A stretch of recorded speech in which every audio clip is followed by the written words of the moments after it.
اور داؤد ابن سرحان ایک راوی ہے، اس کے ذریعے سے سلام کہلایا ہے، اور اس میں آپ نے یہ فرمایا ہے کہ میرے شیعوں کو میرا سلام کہنا، اور سلام کے بعد یہ کہنا کہ جب بھی ہمارا شیعہ کسی دوسرے کے ساتھ اکٹھا ہوتا ہے، یعنی ایک شیعہ دوسرے شیعہ کے ساتھ اکٹھا ہوا، اس کا کوئی دوست اس کا ساتھی اکٹھا ہوا، اور اکٹھا ہونے کے بعد فتواکر امرنا، ہمارے فضائل بیان کرنے میں ایک فضیلت کا تذکرہ کرنے لگا، 2 منٹ کی ملاقات ہوئی، ایک بات اس نے پہنچا دی، کہا تمہیں معلوم ہے آج میں نے مولا علی کی فضیلت سنی ہے، فلاں عالم نے بیان کیا، یا فلاں مجلس میں میں نے سنا ہے، یہ فضیلت میں نے سنی ہے، بیان کر دے تو یاد رکھو فبعث اللہ بینہما ملکن یستغفر لہما، اسی وقت دو کے بیچ میں اللہ ایک فرشتے کو بھیجتا ہے جو دونوں کے لیے مغفرت کی دعا کرتا ہے،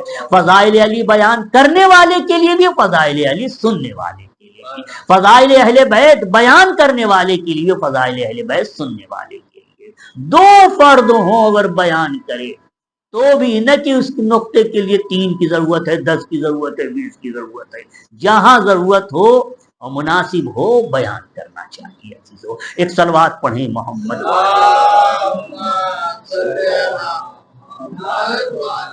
فرمایا کہ اگر میرے بھائی علی کے فضائل میں جو بے شمار ہیں ایک فضیلت کو زبان سے جاری کر دے، کسی کے سامنے بیان کر دے، تو پروردگار عالم ان کے اس انسان کے تمام ان گناہوں کو بخش دے گا جو زبان سے وجود میں آتے ہیں، زبان سے غیبت وجود میں آتی، زبان سے جھوٹ وجود میں آتی، زبان سے بہتان، زبان سے یہ ساری چیزیں۔ اب پروردگار عالم فضائل اہل بیت کے طفیل میں اس کے دل میں ندامت کو پیدا کرے گا، نادم ہوگا، شرمندہ ہوگا، اور گناہوں سے باز آ جائے گا، یہ پروردگار کرے گا، یہ فضائل علی کی برکت ہے، اس کی وجہ سے انسان گناہوں سے بچتا ہے، لیکن بشرطے کہ خلوص کے ساتھ مجلس میں آئے اور خلوص کے ساتھ احترام کے ساتھ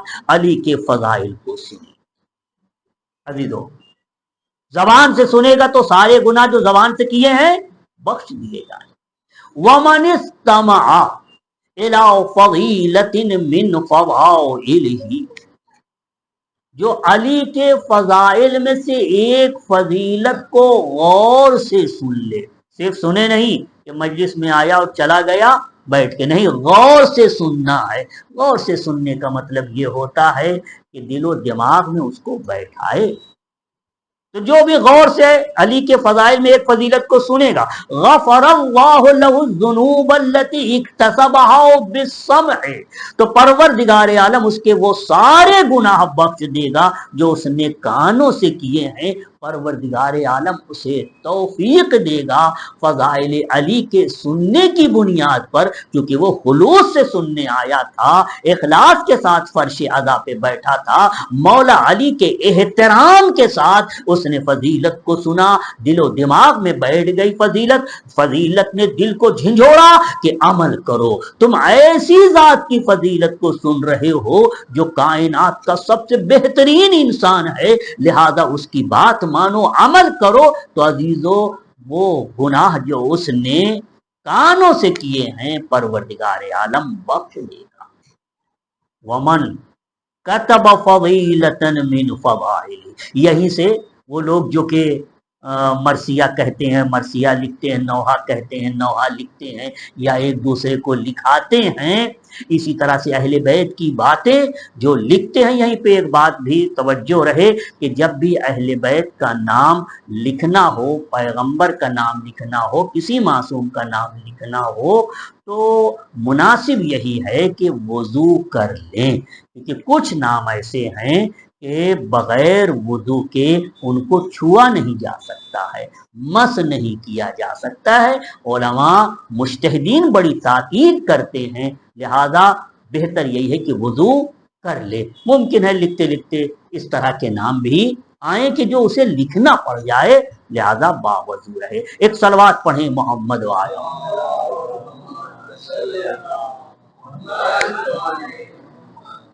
تو جو گناہ کان سے کیے ہیں پروردگار عالم انہیں بخش دے گا. ومن کتبا فضیلتن من فضائلہ، جو لکھے گا ایک فضیلت کو، تو جب تک فضیلت جو اس نے لکھا ہے کاغذ کے اوپر علی کی ایک فضیلت، جب تک اس کی نشانی باقی رہے گی، پروردگار عالم کچھ فرشتوں کو بھیجے گا کہ اس انسان کے لیے مغفرت کی دعا کرتے رہیں جس نے لکھا ہے علی کے فضائل کو. اس کے بعد فرمایا جو علی کے فضائل کی طرف نظر ڈالے تو پروردگار عالم اس کے وہ گناہ جو اس نے آنکھوں سے کیے ہیں بخش دیتا ہے. اور علی کا ذکر عبادت ہے، علی کا تذکرہ عبادت ہے، علی کے چہرے کی طرف دیکھنا عبادت ہے. عزیزو فرماتے ہیں کہ علم کا سیلاب ہم سے سرازیر ہوتا ہے، طائر عقل ہماری طرف پرواز نہیں کر سکتی. لیکن عزیزو اس نے کیا کیا؟ زبردستی خلافت کی قمیص کو پہن لیا. فصدلت دونہا صوبا وطویت عنہا کشحا، میں نے خلافت کے آگے پردہ ڈال دیا. وطویت عنہا کشحا، اور میں نے خلافت سے اپنے پہلو کو موڑ لیا. وطفقت ارتعی، اور میں یہ سوچنے لگا ان اصول بید جزا، کہ میں کٹے ہوئے ہاتھوں سے ان لوگوں پر، ان ثقیفائی لوگوں پر جنہوں نے مجھے چھوڑ کر، رسول کے جنازے کو چھوڑ کر جا کر خلیفہ بنانے کے چکر میں وہاں جمع ہو گئے تھے، کیا میں ان پر ان کٹے ہوئے ہاتھوں سے حملہ کر دوں؟ کٹے ہوئے ہاتھ کا مطلب یہ ہے کہ میرے ساتھ کوئی نہیں، سب انہی کی طرف چلے گا. خاص میرے ساتھ ہیں تو وہ بہت قلیل ہیں، کم لوگ، تو میں ان کٹے ہوئے ہاتھوں سے حملہ کر دوں ان کے اوپر. او اصبرا، یا پیغمبر کی فرمائش کے مطابق میں صبر کروں. او اصبرا علی تخیۃ عمیاء، اور صبر بھی کوئی معمولی صبر نہیں ہے، ایک اندھیرا ہے جو کہ گھٹا گھور ہے اور ختم ہونے والا نہیں ہے، یعنی اس کے ختم ہونے میں بھی ایک مدت لگے. پہلا بھی جائے گا، دوسرا بھی جائے، تیسرا بھی جائے، تب کہیں جا کے وہ تاریکی ختم ہوگی. وہ بھی زیادہ دنوں کے لیے نہیں، کچھ دن. عزیزو مولا فرماتے یہ دو صورت میرے سامنے تھی، فرأیت ان الصبر علی ھذا احجا، تو میں نے یہ دیکھا کہ صبر کرنا زیادہ قرین عقل ہے، یہی بہتر ہے. عزیزو علی نے اپنی شجاعت کے جوہر نہیں دکھائے، کیونکہ پیغمبر کی وصیت تھی اور اس طرح کے حالات تھے، ورنہ شجاعت میں کوئی کمی نہیں تھی، آپ کی بہادری میں کوئی کمی نہیں تھی، شجاعت کے جوہر ویسے ہی تھے. عزیزو واقعاً شجاعت کا کیا عالم ہے حضرت. آپ جنگوں میں جائیں دیکھیں، عمرو ابن عبد ود ہزاروں کا مقابلہ اکیلے کرتا تھا، اور کسی میں ان ہزاروں میں بھی یہ دم نہیں ہوتا تھا کہ وہ میدان میں ٹک سکے. کہا کون آ رہا ہے؟ کہا عمرو ابن عبد ود آ رہا ہے. کہا نہیں لڑیں گے. وہ اکیلے ہزاروں پر بھاری ہوتا تھا. لیکن جنگ خندق میں کیا ہوا؟ مولا علی گئے، اور جب گئے ہیں اور وہ سامنے آیا تو دیکھا کہ ایک بچہ ہے، وہ مجھ سے لڑنے آیا. عزیزو بہت صحابہ کے لیے آزمائشی منزل تھی. صحابہ میں اکثریت یہ کہنے لگی کہ آج عمرو ابن عبد ود جو ہے وہ کامیاب ہوگا، وہ تو علی کو مار ہی ڈالے گا، قتل کر دے گا، اور علی کہاں مقابلہ کر سکتے ہیں. لیکن عمرو ابن عبد ود اگر علی کو قتل کر دیتا ہے تب تو پھر ہماری نوبت بھی آنے والی ہے. اس لیے کہ علی جیسے بہادر کو اگر کوئی قتل کر دے تو پھر ہم کہاں بچیں گے، پھر ہماری نوبت بھی آنے والی ہے. کیا کریں؟ عزیزو جنہیں بہت اونچا اور بڑا صحابی کہا جاتا ہے، انہوں نے کہا ایک طریقہ ہے، پرانے دور میں جب ہم لوگ اسلام لانے سے پہلے کچھ کام کیا کرتے تھے، ان کے سامنے سجدہ کرتے تھے، ایسے ہی انتظام کر لیا جائے، جب وہ آئے گا تو دکھا دیں گے کہ دیکھو یہ رکھا ہوا ہے، ہم تو اسی دین پہ ہیں جو پہلے تھے، اس کی وجہ سے ہم بچ سکتے ہیں اور ہماری جان بچ جائے گی، ٹھیک ہے نا۔ اور اگر ایسا تو ہو نہیں سکتا، لیکن اگر مان لو کہ علی کامیاب ہو گئے، کیونکہ بہت سی جنگوں میں علی کامیاب ہوئے ہیں، اگر ایسا ہو جاتا ہے تو پھر ہمارا سلسلہ جو پہلے تھا وہ ابھی بھی جاری رہے گا اور بعد میں بھی جاری رکھیں گے، چھپ چھپا کے اپنا کام کرتے رہیں گے۔ ایک صلوات پڑھیں محمد والے۔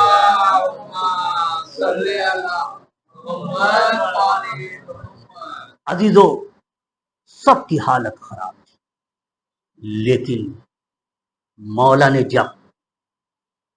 نے جب اس کے 2 ٹکڑے کیے ہیں عمرو بن عبدود کے، تو 2 ٹکڑے کرنے میں شاید 10 سیکنڈ لگا ہوگا۔ کتنے سیکنڈ آگا؟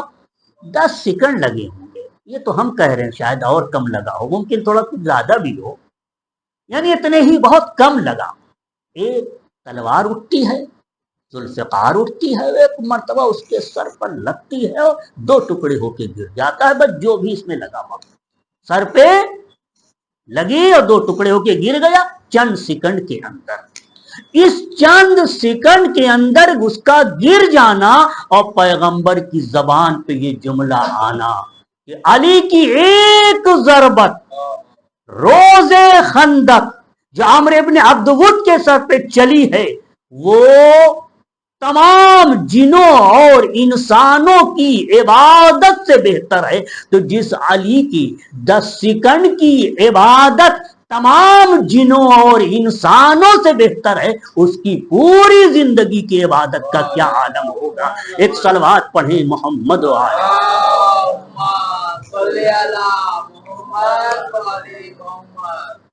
شجاعت ایسا نہیں کہ جو مولا فرما رہے ہیں کہ میں نے یہ دیکھا کہ ایک طرف ہاتھ کٹا ہوا ہے، یعنی یہ کہ انصار و مددگار نہیں، دوسری طرف اتنی طویل مدت تک صبر کرنا پڑے گا تو میں نے صبر ہی کا انتخاب کیا۔ ایسا نہیں کہ شجاعت ختم ہو گئی تھی، بہادری میں کمی آ گئی تھی، ایسا نہیں ہے۔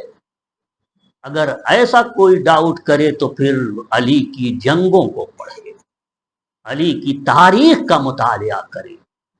جنگ احد میں سب چھوڑ کے بھاگ گئے تھے اور اپنے بھاگنے پہ بھی ناز کر رہے تھے، ان کو اپنے بھاگنے پہ بھی ناز تھا، اور قرآن کہتا ہے کہ والرسول یدعوکم فی اخراکم، رسول تمہیں آواز دے رہے تھے، تم پلٹ کے دیکھنا بھی گوارا نہیں کر رہے تھے، کہیں پلٹ کے دیکھنے میں پھنس نہ جائیں ہم۔ ہاں، پلٹ کے دیکھا، بلا لیا کہ آ جاؤ تو کہیں مشکل نہ ہو جائے، اسے دیکھنا ہی نہیں، ادھر بھاگ گئے۔ عزیزو، اس وقت پیغمبر نے فرمایا کہ اے علی کیا ہوا مسلمانوں کا؟ کہا یا رسول اللہ سب نے عہد توڑ دیا، سب نے عہد و پیمان بیعت توڑ دیا، سب بھاگ گئے۔ آپ نے فرمایا کہ اچھا مجمع ہٹاؤ۔ ایک مرتبہ حملہ کیا، سارے مشرکین فرار ہو گئے، بھاگ گئے، علی کی ایک تلوار سے اسی وقت ذوالفقار بھی نازل ہوئی تھی، ایک تلوار جو ذوالفقار آئی اور ایک مرتبہ خالی دکھا دیا، سب بھاگ گئے، پیچھے کی طرف بھاگ گئے۔ اور اس کے بعد جب آپ نیچے آئے تو آپ نے فرمایا، آپ جب سامنے آئے تو آپ نے فرمایا کہ اگر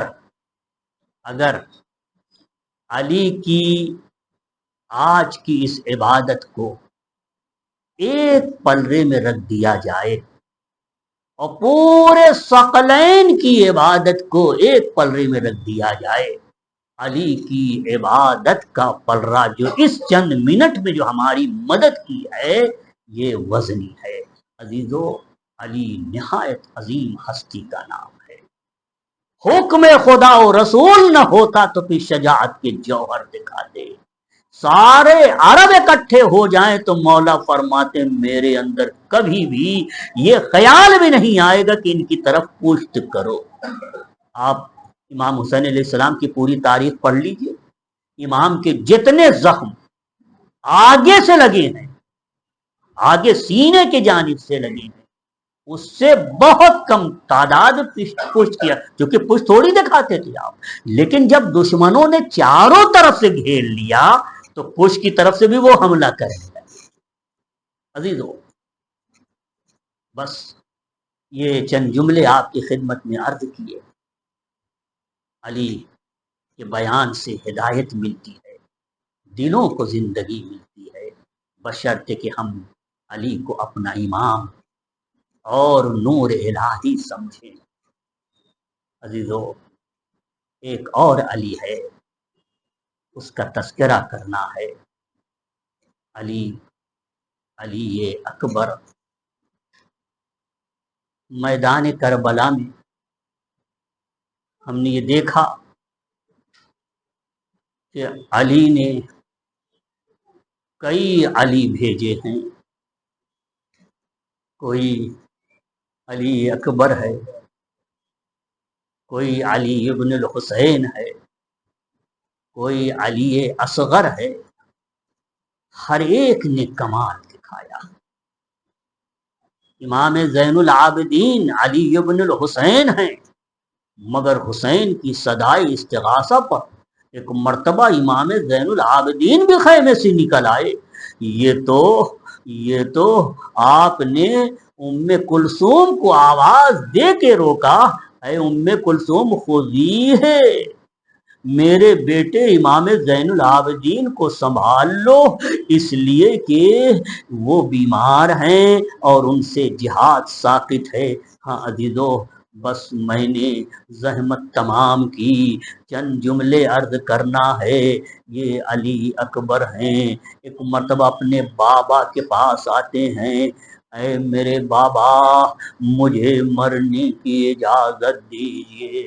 عزیزو، علی اکبر کو آپ نے فوراً اجازت نہیں دی، اصرار کر رہے ہیں، پھر آپ نے اجازت دی ہے۔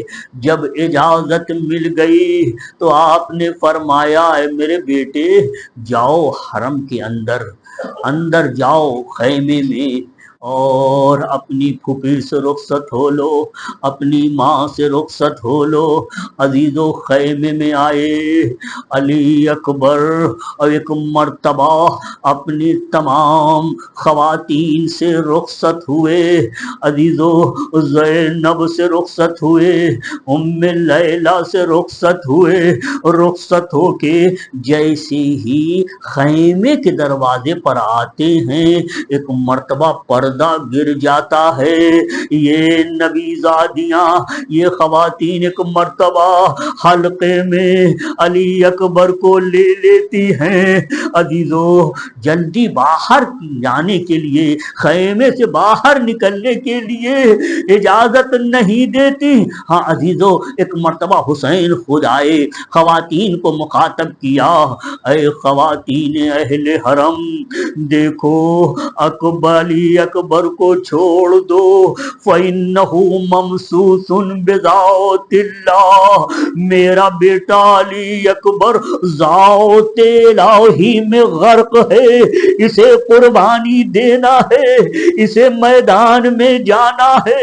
ہاں عزیزو، علی اکبر کو جس وقت خیمے سے باہر بھیجنے کے لیے ام لیلہ قریب آئیں، ام لیلہ نے فرمایا، اے میرے بیٹے ذرا میرے قریب آؤ۔ قریب بلایا، ایک مرتبہ آنکھوں میں سرمے لگائے، بال پہ کنگھی کی، اور ایک مرتبہ اپنے بیٹے کے چہرے کی زیارت کرنے لگی۔ عزیزو، یہ جو دیکھ رہی تھی اپنے بیٹے کو، یہ امید کی نگاہ نہیں تھی، بلکہ مایوسانہ نگاہ تھی کہ صبح سے جو بھی گیا، وہ واپس نہیں آیا۔ ہاں عزیزو، رخصت کیا اور آپ باہر آئے۔ امام حسین نے آپ کا ایک خاص گھوڑا تھا جو پیغمبر کے گھوڑے عقاب نام کا یہ گھوڑا تھا، اور یہ خاص طور پر علی اکبر کو دیا گیا تھا۔ اس کے اوپر علی اکبر سوار ہوتے ہیں، لیکن کیسے سوار ہوتے ہیں؟ ایک مرتبہ اپنے جد مولا علی کی زرہ پہنتے ہیں، عزیزو زرہ پہن لیا اور اس کے بعد تلوار ہاتھ میں لی اور عقاب پر سوار ہوئے، میدان کی طرف آگے بڑھتے ہیں، میدان میں پہنچ جاتے ہیں۔ عزیزو نصیحت کرتے ہیں، نصیحت کا کوئی اثر نہ ہوا۔ ایک مرتبہ عمر سعود ایک مرتبہ حملہ کر دیتا ہے، چاروں طرف سے علی اکبر کو گھیر لیا گیا۔ علی اکبر نے ایک ہی حملے میں 220 لوگوں کو واصل دوزخ کر دیا۔ عزیزو ایک حملے میں واصل دوزخ کر دیا۔ عزیزو جس وقت علی اکبر نے ایک حملے میں سب کو واصل دوزخ کیا تھا، علی اکبر نے اپنے چہرے سے نقاب ہٹا لی تھی، نصیحت کرنا تھا۔ کچھ جوان تھے جو وہاں موجود تھے اور کچھ بوڑھے تھے، بوڑھے پیغمبر کے اوصاف کو دیکھ چکے تھے، پیغمبر کے قد و قامت کو دیکھ چکے تھے۔ ہاں عزیزو، ایک مرتبہ جب بوڑھوں نے دیکھا تو وہ سمجھ گئے کہ ایسا لگتا ہے کہ پیغمبر میدان میں آ گئے۔ ہاں عزیزو، جوان کہتے ہیں ہم نے اپنے بوڑھوں سے پیغمبر کی صفتیں سنی ہیں، ایسا لگتا ہے کہ پیغمبر اپنی جوانی کی طرف پلٹ آئے ہیں اور قبر سے اٹھ کر اس میدان میں آ گئے ہیں۔ عزیزو یہ روایت میں نے پڑھا کہ جوانوں نے عمر سعد سے آ کر کہا، اے عمر سعد، ہماری لڑائی پیغمبر سے نہیں ہے، ہم یہاں سے واپس جانا چاہ رہے ہیں۔ ایک مرتبہ عمر سعد نے کہا، اے احمقو، یہ پیغمبر نہیں ہے، یہ حسین کا بیٹا علی اکبر ہے۔ دیکھو اس کو چاروں طرف سے گھیر لو اور یہ بچ کے واپس نہ جانے پائے۔ تمہیں بشارت ہو، تمہیں خوشخبری ہو کہ اب حسین کے پاس کوئی قربانی نہیں رہ گئی، اس لیے علی اکبر آئے ہیں، اب کوئی نہیں ہے۔ تم انہیں قتل کر کے اب حسین کا سارا کام تمام کر دو گے، بس حسین کی شہادت ہی رہ جائے گی۔ ہاں عزیزو، ایک مرتبہ دوسروں کو جب اس نے تحریک کیا کہ یہ پیغمبر نہیں ہے، ہاں عزیزو، سب نے اپنے اپنے تیر سنبھال لیے، نیزے بازوں نے نیزے سنبھال لیے اور تیر اندازوں نے تیروں کی بارش شروع کر دی۔ ہاں عزیزو، روایت بتاتی ہے کہ علی اکبر اس گھمسان جنگ میں باقاعدہ بڑھ بڑھ کر حملہ کر رہے تھے، لیکن کب تک حملہ کرتے؟ ایک مرتبہ پیاس نے ستانا شروع کر دیا، پیاس کی شدت بڑھتی چلی گئی، کیونکہ بدن سے جتنا ہی خون نکلتا جاتا تھا اتنی ہی پیاس بڑھتی جاتی تھی۔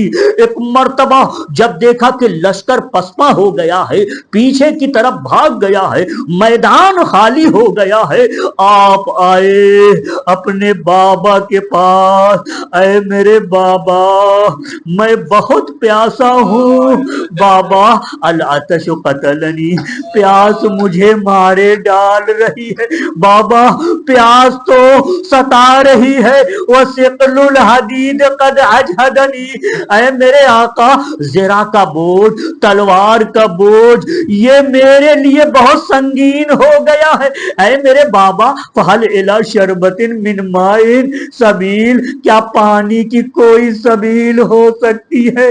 ایک گھونٹ پانی اگر مل جائے تو میں دشمنوں کو واپس نہ جانے دوں، ہر ایک کو قتل کر دوں۔ ہاں عزیزو، پانی تو تھا نہیں، عباس کو پانی تو تھا نہیں عزیزو، لیکن اب حسین کیسے یہ کہیں کہ پانی نہیں ہے اور آپ کو پانی کہاں ملے گا، آپ جائیے۔ نہیں، اب حسین یہ جملہ نہیں کہہ رہے ہیں۔ حسین نے ایک مرتبہ اپنے بیٹے کو بلایا اور یہ بتانا چاہا، اے میرے بیٹے، تمہیں میری پیاس کا احساس نہیں ہے، آؤ ذرا اپنی زبان نکال کر میرے دہن میں ڈال دو اور کچھ سیراب ہونے کی کوشش کرو۔ عزیزو، حسین کتنے پیاسے تھے، حسین کس قدر پیاسے تھے۔ روایت بتاتی ہے حسین اتنے پیاسے تھے کہ حسین کی زبان منہ کے اندر ورم کر گئی تھی، پھول گئی تھی، اور جس کی وجہ سے یہ زبان دونوں ہونٹ کے بیچ سے نمایاں ہو گئی تھی۔ ہاں عزیزو، ایک مرتبہ علی اکبر کو پاس بلایا، پاس بلانے کے بعد فرمایا اپنی زبان میرے دہن میں دو۔ جیسے ہی زبان دہن میں دی فوراً نکال لیا، فرمایا میرے بابا آپ تو مجھ سے زیادہ پیاسے ہیں، آپ کے زبان میں تو کانٹے پڑے ہوئے ہیں۔ ہاں عزیزو، ایک مرتبہ ایک انگشتر اتارتے ہیں اور فرماتے بیٹے اس کو اپنے دہن میں رکھ لو، اب تمہیں بابا، میرے بابا علی ابن ابی طالب ہی سیراب کریں گے۔ ہاں عزیزو، علی اکبر آتے ہیں، دشمنوں میں ایک مرتبہ پھر گھر جاتے ہیں، حملے پہ حملہ کرتے ہیں، سامنے والے کو جو بھی آتا ہے قتل کر دیتے ہیں، لیکن تب تک ہاں عزیزو ایک ملعون آتا ہے، سینے پہ ایسی برچھی مارتا ہے کہ آپ سنبھل نہ سکے، جلدی سے اپنے آپ کو جھکایا اور گھوڑے کی گردن سے آپ لپٹ گئے۔ جیسی گھوڑے کی گردن سے لپٹے، عزیزو گھوڑے کی گردن سے لپٹنے کی ایک وجہ علماء یہ بتاتے ہیں کہ چہرے پہ اور سر پہ اتنے تیر کے زخم آ گئے تھے، تلواروں کے زخم آ گئے تھے کہ خون بہ کر آنکھ میں آ گیا تھا، اب آنکھوں سے کچھ دکھائی نہیں دے رہا تھا۔ ایک مرتبہ علی اکبر نے اپنے آپ کو گھوڑے کی گردن کے قریب کر لیا، اپنا سر گھوڑے کی گردن کے قریب کر لیا، اور ایک مرتبہ یہ گھوڑا دشمنوں کی فوج کے اندر چلا گیا۔ ہاں عزیزو، یہ معصوم فرماتے ہیں قطعوہ بسیوفہم اربا، جہاں سے علی اکبر گزرتے تھے دشمن تلواروں سے وار کرتا تھا۔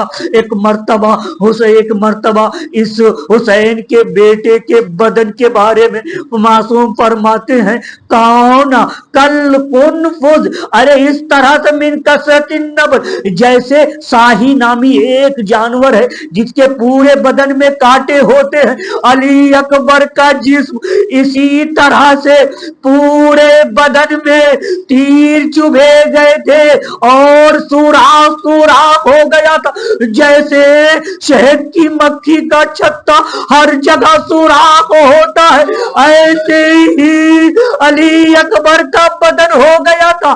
عزیزو، اس عالم میں جب علی اکبر گھوڑے سے نیچے گرے، آواز دی یا بتا، اے میرے بابا، میرا آخری سلام قبول۔ ہاں عزیزو، ایک مرتبہ حسین تیزی سے اس طرف آئے جہاں علی اکبر تھے، لیکن روایت بتاتی ہے کہ حسین سے پہلے زینب پہنچ گئی۔ ہاں عزیزو، زینب پہنچ گئی۔ جب زینب وہاں پہنچی تو اب کیا ہوا؟ زینب کیوں پہنچی؟ زینب اس لیے پہنچی تھی کہ جانتی تھی صبح سے اب تک میرے بھائی نے کتنے لاشیں اٹھائے ہیں، کہیں ایسا نہ ہو اپنے کڑیل جوان کو ایڑی رگڑتے ہوئے دیکھ لے تو بدن سے روح نکل جائے، اپنے بھائی کو سنبھالنا ہے۔ جیسے ہی وہاں پہنچی اور بھائی پہنچا، ایک مرتبہ اپنے کو بھائی کی طرف متوجہ کیا، بھائی اپنی بہن کو دیکھنے لگا، اے بہن آپ یہاں ہے؟